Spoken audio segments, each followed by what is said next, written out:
Olá, galerinha, tudo bem com vocês? Então, eu vou dar início hoje a uma série de vídeos que eu pensei em trazer aqui para vocês com a intenção de demonstrar, de orientar para vocês quais os pontos mais importantes de cada um dessa série de conteúdos que eu vou estar aqui trazendo para você estudar para concurso, você que estuda para concurso, residência, seja qualquer que for o seu objetivo.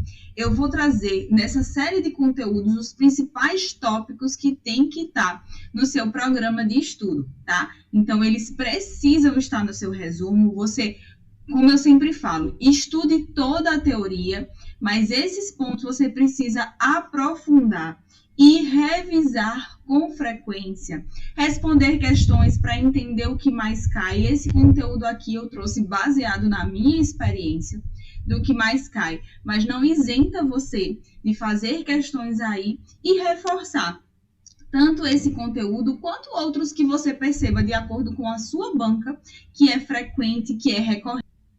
O conteúdo de hoje é sobre imunização.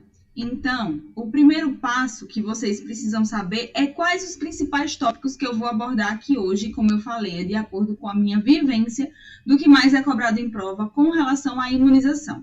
Então, nós vamos ver um pouco do histórico da imunização, tipos de imunidade, rede de frio e cadeia de frio, que é importante que você entenda a diferença entre rede e cadeia de frio, organização da sala de vacina, contraindicações falsas e verdadeiras na imunização, calendário vacinal por idade e principais características desses imunobiológicos, tá? Então, começando com a parte do histórico da imunização, é importante que você saiba e que tenha no seu caderninho, no seu resumo, como foi que surgiu a história da imunização. Então, tanto a imunização no Brasil quanto a imunização no mundo, ela está atrelada à criação da vacina contra a varíola. A gente está vivendo uma situação de nova situação da questão da varíola com a varíola dos macacos, e a imunização no Brasil, ela começou com a imunização da varíola. Houve casos na China, e aí foi se espalhando, e aí houve um movimento mundial à criação de vacina, então essa foi a primeira vacina. Ela passou a ser obrigatória em crianças a partir de 1837 e para adultos em 1846. Mas uma coisa que a gente aprende desde a graduação e que a gente vê muito também, que ficou em evidência, foi a partir do momento que houve a revolta da vacina, onde a população se revoltou por conta da obrigatoriedade da vacinação. Então, a população não tinha direito de decidir se queria ser imunizada ou não. E isso aconteceu no Rio de Janeiro em 1904. Foi um movimento em que foi liderado por Oswaldo Cruz. Então, é muito importante que vocês tenham isso no seu caderno, porque algumas bancas, se quiserem aprofundar a parte histórica, vai cobrar isso aqui, tá? Com relação à questão da imunidade, é muito importante que vocês entendam como acontece esse processo da imunidade.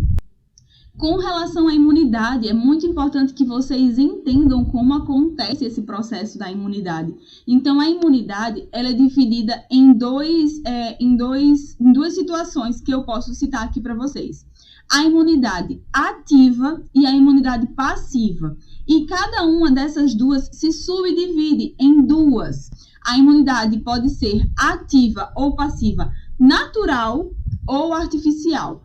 Então, para você entender, eu vou dar aqui palavras-chave para que você entenda esse conteúdo. Como eu disse, estuda o conteúdo, nem que seja uma, duas vezes no geral, e depois anota no teu resumo as palavras-chave que vão identificar isso que vai cair na tua prova. Então, você precisa identificar palavras-chave para entender cada conceito, tá? Então, a imunidade ativa, vamos falar primeiro dela. A imunidade ativa é onde o nosso organismo ele vai produzir os anticorpos de acordo com o contato que ele teve com aquele antígeno. Então, por exemplo, na imunidade ativa natural, a gente adquire através da doença.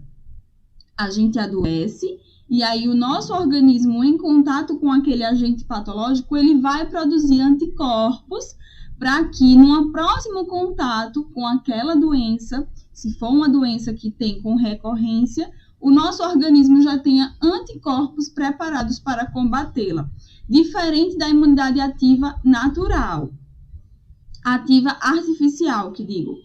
Na ativa artificial, esses anticorpos são produzidos pelo nosso organismo após a vacinação. Então, você entra em contato com aquele agente causador, mas de uma forma através da imunização. E aí, o organismo também passa a produzir anticorpos para combater aquele determinado vírus ou bactéria num contato que tenha com a doença. Diferente da imunidade passiva. A imunidade passiva, a gente já recebe os anticorpos prontos. Então, ele já, a partir do momento que entra no nosso organismo, de acordo com o que eu vou mostrar aqui para vocês, já temos os anticorpos para combater aquela determinada patologia que você tenha contato.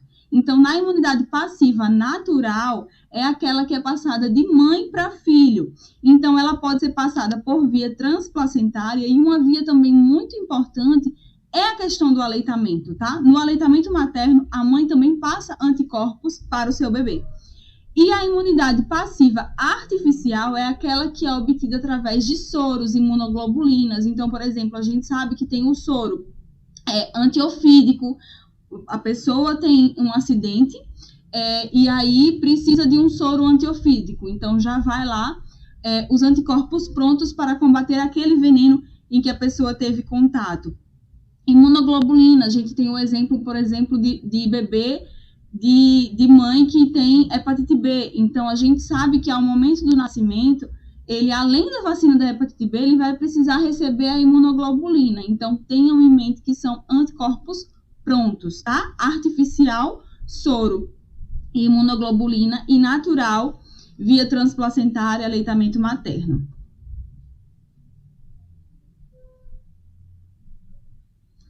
Com relação à rede e cadeia de frio, que eu quero que vocês entendam a diferença, porque algumas bancas também cobram esse tema, dependendo da banca que for fazer aí a tua prova, se ela quiser aprofundar, ela também vai trazer isso para você. Então, entenda que rede de frio é um sistema amplo, que ele inclui uma estrutura técnico-administrativa orientada pelo Programa Nacional de Imunização, e aí ele vai agir por meio de normatização, planejamento, avaliação, financiamento, tudo no que diz respeito à manutenção da cadeia de frio. Então, é algo mais macro, normatizador, organizador, tá? Entendam essa visão macro da rede de frio. E a cadeia de frio é o processo logístico que vai atuar desde a conservação dos imunobiológicos no laboratório em que foi produzido até chegar no usuário, incluindo etapas de recebimento, armazenamento, distribuição, transporte, de forma oportuna e eficiente, assegurando a manutenção das suas características originais. Então, o que é a cadeia de frio? É todo esse processo logístico, desde a confecção do imunobiológico até o momento em que ele vai chegar no braço do nosso paciente, tá? Saibam essa diferença. Com relação à organização da sala de vacina, o que é importante você ter em mente? Eu trouxe aqui alguns pontos-chave que eu vejo recorrência em cobrança de prova e aqui vai uma dica a mais.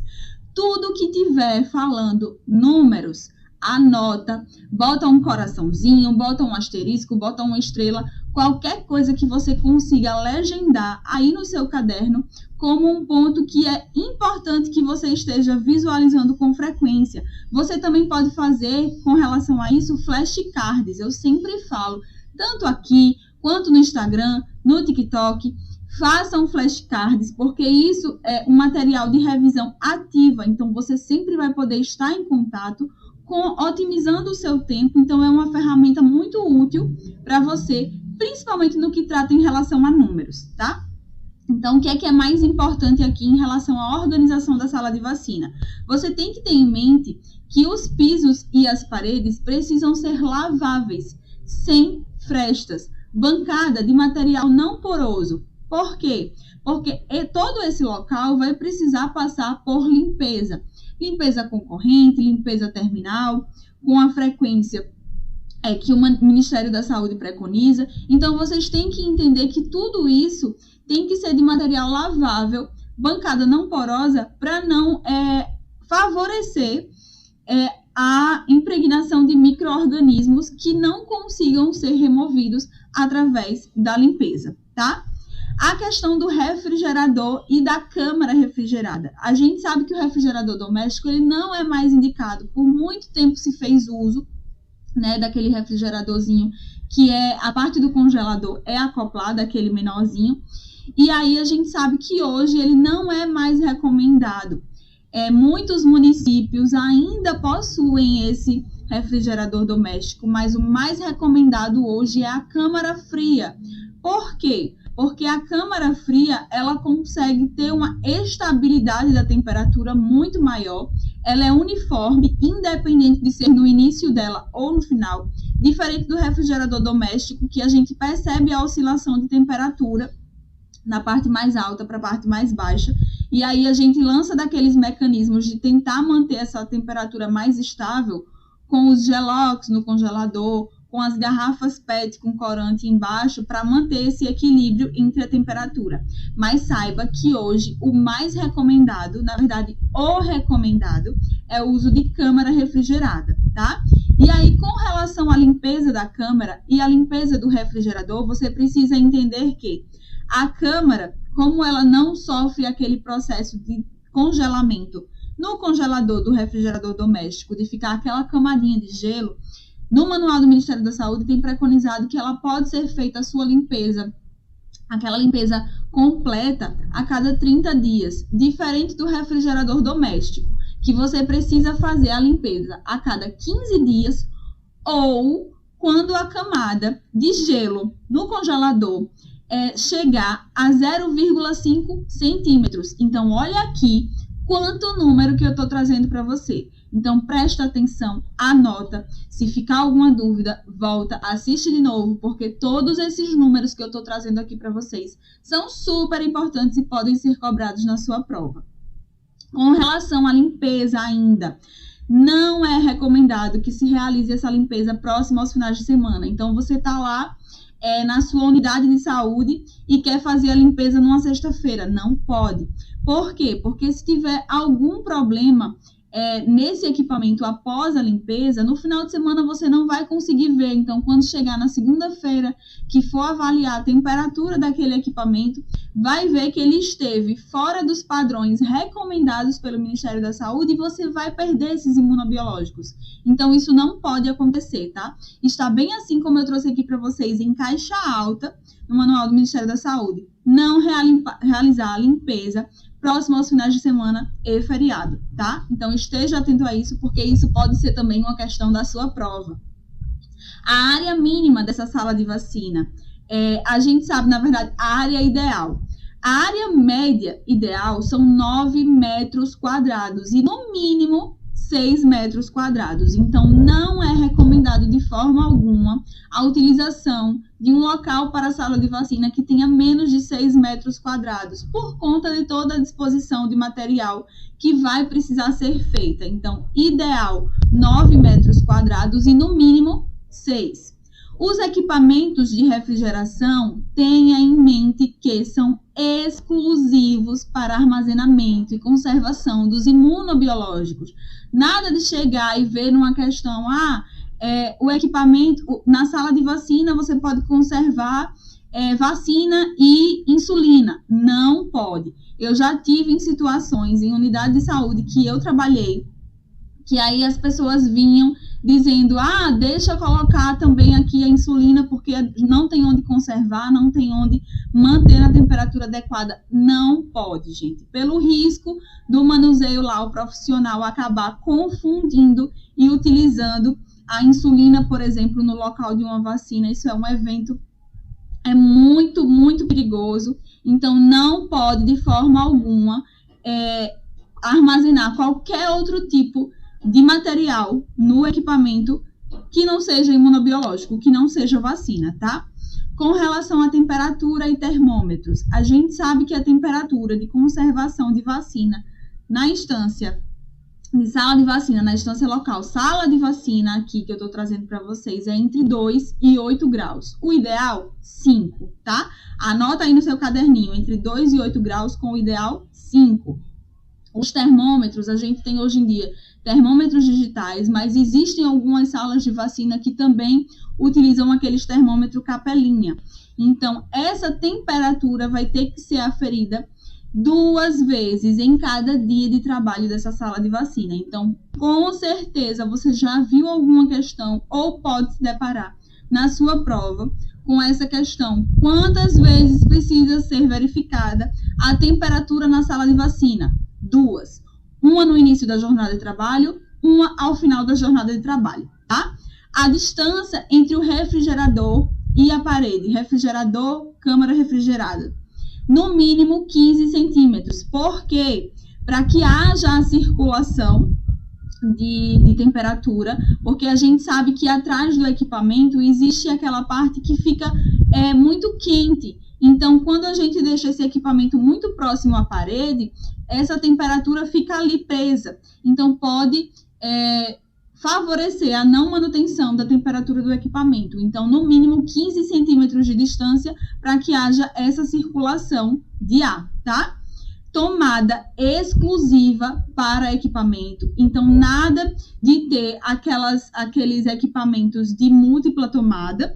Aqui a gente chama de TEU, não sei na sua cidade onde você está assistindo, mas são aqueles equipamentos que a gente conecta a tomada e que tem várias opções de colocar outros equipamentos. Então, tomada exclusiva para a câmara refrigerada, tá? E esses equipamentos precisam ser protegidos das incidências de raios solares também pela questão da manutenção da temperatura, tá? E aí a gente passa aqui para a parte das contraindicações. Isso por ser uma dúvida muito frequente em sala de vacina, a banca que está aplicando tua prova pode trazer isso também para tentar te confundir. Então, eu trouxe aqui contraindicações verdadeiras e falsas. Iniciando pelas verdadeiras, a gente sabe que uma contraindicação absoluta é evento adverso grave após o recebimento de dose anterior. O que seria um evento adverso grave? Reação anafilática, por exemplo. Então, o paciente ele não tem conhecimento que ele tem alergia a determinado agente que está na vacina, seja o imunobiológico, seja conservante, qualquer componente desse imunobiológico que possa gerar um evento adverso desse e a pessoa não tenha conhecimento, então contraindica doses posteriores desse imunobiológico. Outra situação é a hipersensibilidade, como eu falei, reação anafilática aos componentes do produto. E aí eu trouxe aqui esses dois, por quê? Porque na segunda opção, essa pessoa sabe que ela tem essa alergia. E aí ela pode desenvolver reação anafilática, então não é feito. Mas na primeira opção, essa pessoa não sabia. Então, se ela apresentou reação grave, a dose anterior já é contraindicada, tá? E aí, se você presencia uma situação dessa, você precisa informar que essa pessoa não pode mais receber esse imunobiológico, tá? Em relação a vacinas de vírus e bactérias vivas, também existem contraindicações no caso de neoplasia maligna. Então, por exemplo, a pessoa está com a neoplasia, está passando por tratamento, a gente sabe que a imunidade cai muito, então é uma contraindicação. Imunodeficiência adquirida também por essa queda da imunidade, tá? Congênita ou adquirida.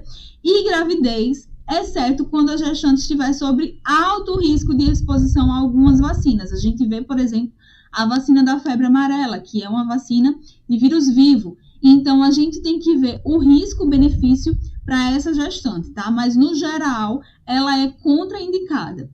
E aí, nas falsas contraindicações, que também gera muita dúvida no dia a dia, eu trouxe que uma falsa contraindicação é a doença aguda benigna sem febre. Ah, tô com uma virose, não vou tomar vacina. Não, não é contraindicação, vai tomar vacina sim.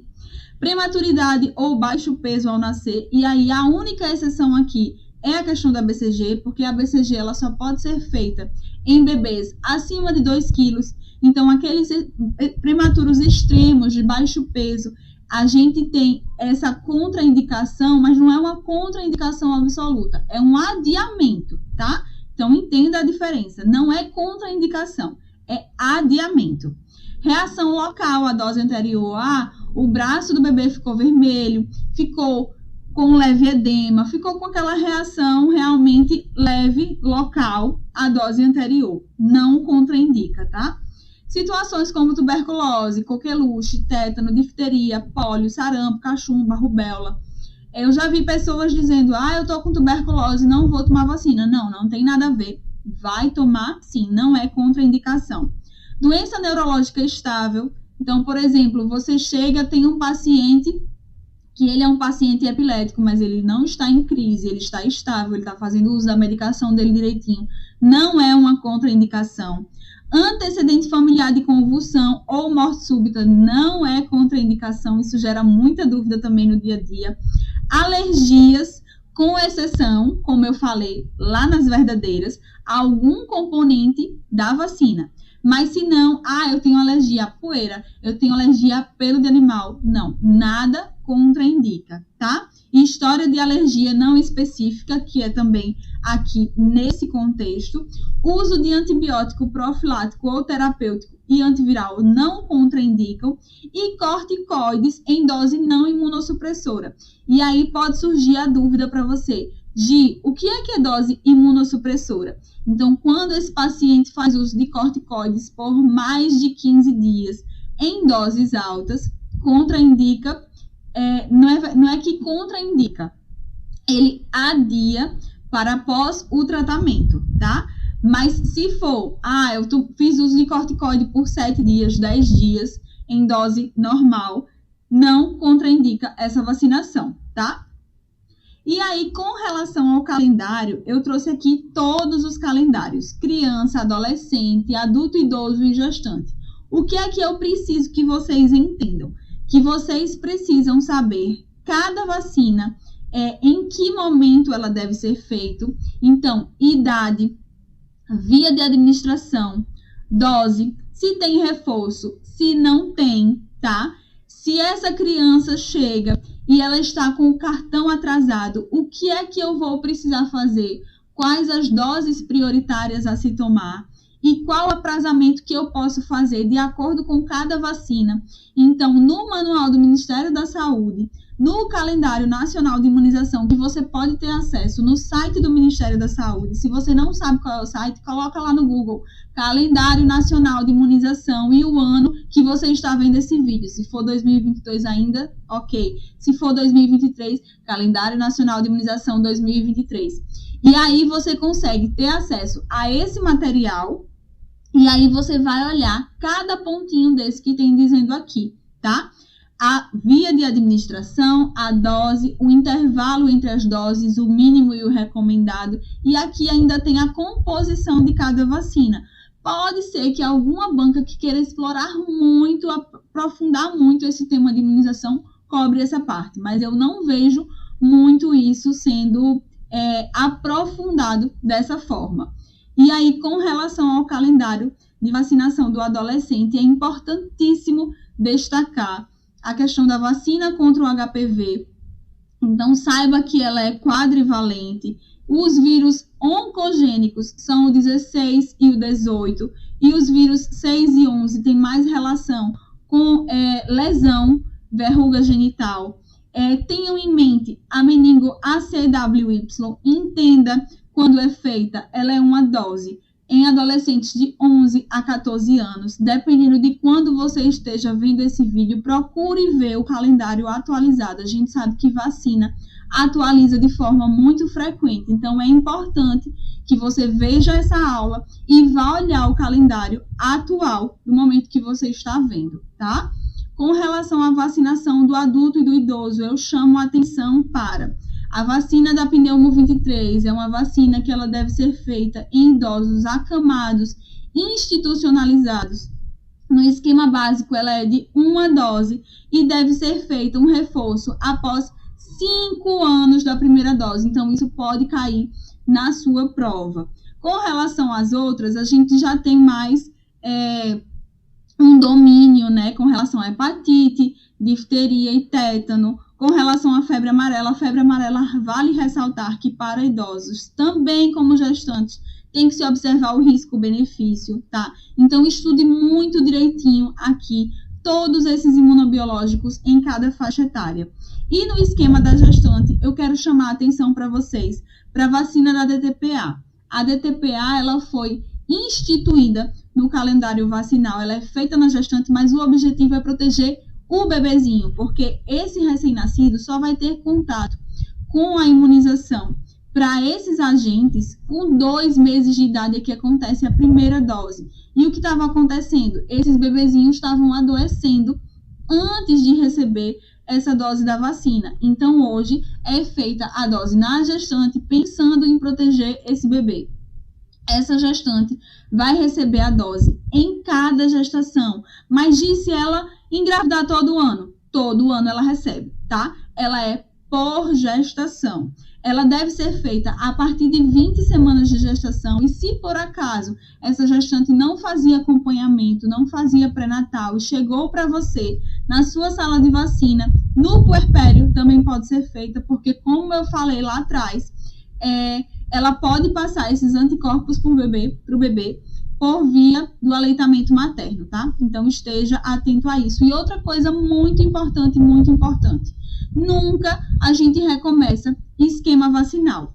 Por mais que a gente saiba que passou muito tempo da dose que ela tomou, da dose que cada um desse indivíduo, seja criança, seja adulto, seja idoso, seja gestante, seja adolescente, passou muito tempo, a gente nunca reinicia vacina, nunca reinicia cartão de vacina, a não ser que essa pessoa não consiga comprovar através do cartão que fez uso do imunobiológico. Aí sim, a gente faz todas as vacinas como se nenhuma vacina essa pessoa tivesse recebido, mesmo sabendo que ela, pela idade, já recebeu. A única que a gente não precisa visualizar o cartão para saber que foi feito é a BCG, porque a gente tem a marquinha, tá? Mas fora isso, se a pessoa não vem com cartão, perdeu o cartão, a gente precisa realmente fazer como se não tivesse tomado vacina. E tenha em mente que pessoa com cartão de vacina, mesmo que há muito tempo da dose da vacina, a gente não reinicia esquema, a gente dá continuidade, tá? E aí, outra coisa muito importante é diferenciar as vacinas virais das vacinas bacterianas. Então, saiba que vacinas virais, influenza, varicela, HPV, febre amarela, tríplice e tetraviral, rotavírus, VIP e VOP, que são vacinas contra pólio, hepatite A e B e raiva. E vacinas bacterianas, BCG, DTP, DTPA, DT, a hemófilos influenza tipo B, meningo C e a CWY, tá? Tenham isso também no cartãozinho, no resumozinho de vocês.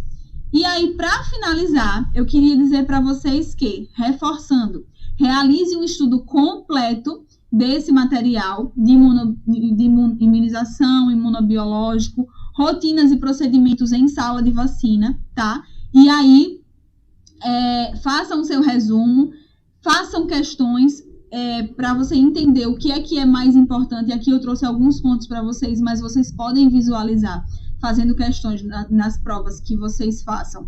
Outros assuntos que vale destacar no seu resumo. Revise esses pontos-chave com frequência. É muito importante que vocês mantenham uma revisão. Tem gente que só se dedica a estudo e esquece de revisar. E aí, quando chega na hora da prova, não lembra. Como eu falei, faça questões para entender cada vez mais esse conteúdo. Questão é o termômetro da nossa aprovação. Meu tempo está acabando. Questão é o termômetro da aprovação. Então, quanto mais você revisa e faz questão desse conteúdo, melhor. E o que não é visto, não é lembrado. Então, se você não revisar, você não vai lembrar. E aí, até a próxima. Bons estudos. Eu tentei fazer bem rápido.